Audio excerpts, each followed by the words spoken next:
Arestado ang isang individual sa isinagawang joint buy-bust operation ng Regional Police Drug Enforcement Unit 10 at Taguluan Municipal Police Station sa Natumulan, Taguluan, Misamis Oriental. Kinilala ni Police Captain Ralph Rexon Lopez Layug, officer in charge ng Taguluan Municipal Police Station, ang drug suspect na si alias Joe, 47 taong gulang, walang trabaho at residente ng nasabing lugar. Sa ikinasang buy-bust operation ay nagresulta ng pagkakakumpiska ng siyam na pakete ng hinihinalang shabu na 130 gramo at may standard drug price na 884,000 pesos.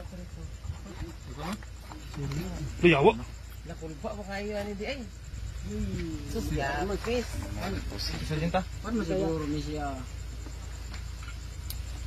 Isang 45 caliber pistol, isang 500 peso bill na ginamit bilang buy-bust money at iba pang mga non-drug items.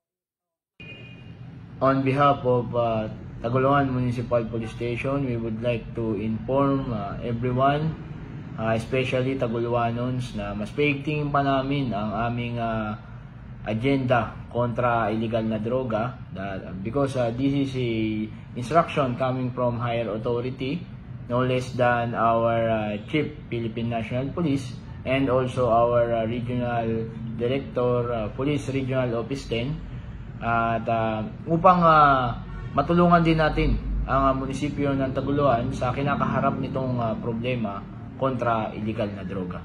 Ang suspect ay naharap sa kasong paglabag sa RA 9165 o Comprehensive Dangerous Drugs Act of 2002 at RA 10591 o Comprehensive Firearms and Ammunition Regulation Act o Illegal Possession of Firearms. Ang pambansang pulisya ay hindi titigil sa pagpapaigting kontra illegal na droga para sa seguridad at kaligtasan ng komunidad. Mula dito sa Northern Mindanao, ako ang inyong Police News Network Correspondent, Patrolwoman Risa